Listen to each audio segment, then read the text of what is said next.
গতকাল আপনারা জানেন যে হালি শহরে যখন যাচ্ছেন মমতা বন্দ্যোপাধ্যায়, তার গাড়িতে যে হামলার ঘটনা ঘটলো তার প্রতিবাদে এবার পথে নামলো কালীঘাট তৃণমূল।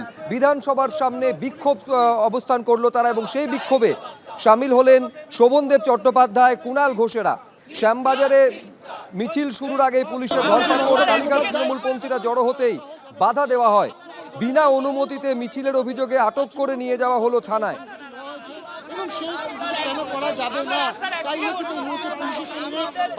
শ্যামবাজারের পাশাপাশি একই ছবি রাজাবাজারেও দেখা গেল আজ।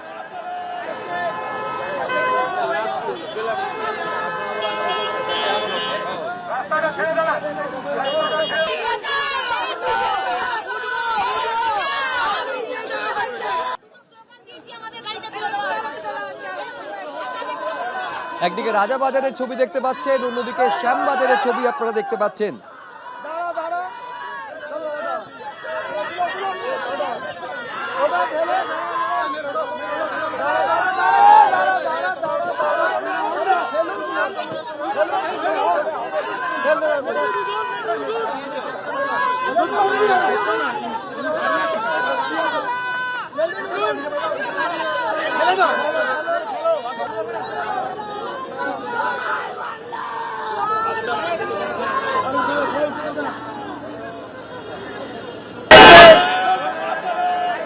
হালি শহরের প্রাক্তন মুখ্যমন্ত্রী মমতা বন্দ্যোপাধ্যায় এবং কল্যাণ বন্দ্যোপাধ্যায় জলসন্ধের উপর যে আক্রমণ হয়েছে তারই প্রতিবাদে শ্যামবাজারে আমরা দেখতে পাচ্ছি সেখানে কিন্তু কালীঘাটপন্থী তৃণমূল কংগ্রেস তাদের তরফে বিক্ষোভ প্রদর্শন করা হচ্ছে এবং তারা কিন্তু একেবারে শ্যামবাজার যে মেট্রো স্টেশন সেই মেট্রো স্টেশনের সামনে থেকে তারা মিছিল শুরু করেছিল। পুলিশ তারা রাস্তা আটকে গেছে, কারণ তাদের কাছে কোনো অনুমতি ছিল না, এমনটা কিন্তু পুলিশের তরফে বলা হচ্ছে। এবং এইভাবে মিছিল করা যাবে না বিনা অনুমতিতে, এবং পুলিশ এই মুহূর্তে কথাবার্তা বলে যাতে এই সমস্ত তৃণমূল কর্মী সমর্থকরা তারা এখান থেকে ডিসবার্স হয়ে যান সেই আবেদন রাখা হচ্ছে পুলিশের তরফে। এই মুহূর্তে আমরা দেখতে পাচ্ছি যে পুলিশের সঙ্গে কিন্তু যারা তৃণমূল কর্মী রয়েছেন তাদের কথাবার্তা চলছে, এবং আমরা যেমন দেখতে পাচ্ছি এখানে বিভিন্ন প্ল্যাকার্ড রয়েছে, বিজেপির গুন্ডা বাহিনী দিয়ে আক্রমণ করে মমতা বন্দ্যোপাধ্যায়কে রোখা যায়নি, যাবে না। তেমন বিজেপি বিভিন্ন জায়গায় কিন্তু এরকম প্ল্যাকার্ড রয়েছে, ফেস্টুন রয়েছে, তাই নিয়ে কিন্তু তারা কালীঘাটপন্থী তৃণমূল কংগ্রেসের তরফ থেকে শ্যামবাজার মেট্রো স্টেশনের সামনে থেকে এই মিছিল শুরু করা হয়, এবং তার পরপরই কিন্তু পুলিশের তরফ থেকে তাদের রাস্তা আটকে দাঁড় করিয়ে দেওয়া হয়েছে। চলে এসছে যদি এই মুহূর্তে কিন্তু আমরা দেখতে পাচ্ছি যে ধরপাকড় শুরু হয়ে গেছে এবং তৃণমূল কংগ্রেস কর্মীদেরকে গাড়িতে তোলা হচ্ছে এবং তাদেরকে কিন্তু নিয়ে যাওয়া হচ্ছে থানায়। এবং এই মুহূর্তে জোর জবরদস্তি কিন্তু একেবারে কালীঘাটপন্থী তৃণমূল কংগ্রেসের যারা কর্মীরা রয়েছেন তাদেরকে কিন্তু গাড়ি তোলা হচ্ছে। আমরা একবার কথা বলবার চেষ্টা করব।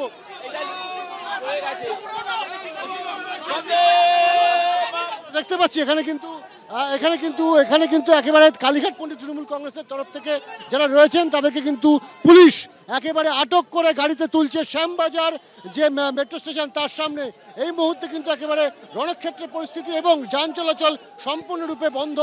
এই যে রাস্তা রয়েছে শ্যামবাজার থেকে সেন্ট্রাল অ্যাভিনিউ যাওয়ার রাস্তা, সেই রাস্তায় এই মুহূর্তে কিন্তু আমরা দেখতে পাচ্ছি যে কালীঘাটপন্থী তৃণমূল কংগ্রেসের কর্মী সমর্থকদেরকে কিন্তু আটক করে গাড়িতে তোলা হচ্ছে। কি বলবেন? আমাদের নেত্রীকে কালকে যেইভাবে মারা হচ্ছে, আমরা গণতান্ত্রিক উপায় মিছিল বাদিকে রাস্তা না আটকে করতে চাইছিলাম, এই প্রশাসন বলছে মিছিল করা যাবে না।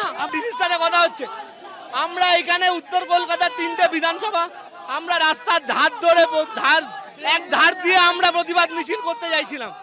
আমরা বলেছি পুলিশকে সহযোগিতা করে করব, রাস্তার ধার থেকে এরা মিছিল করতে দেবে না, কোনো প্ল্যাকার্ড দেখাতে দেবে না।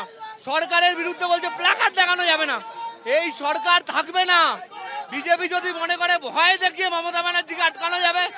পরিষ্কার বক্তব্য ছিল যে কোনো অনুমতি ছিল না এই প্রতিবাদ কর্মসূচি করার, এবং তাই পুলিশের তরফে প্রাথমিকভাবে বাধা দেওয়া হয়, তাদেরকে ডিসবার্স হতে বলা হয়, তাদেরকে চলে যেতে বলা হয়।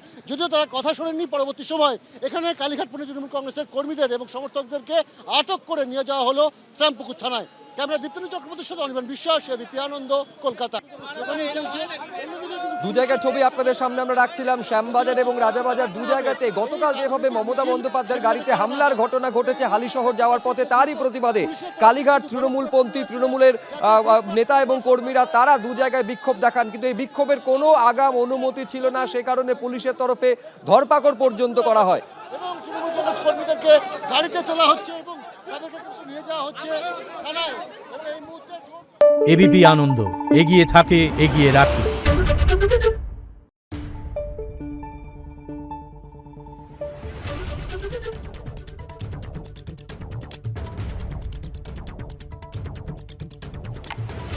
নিউজ।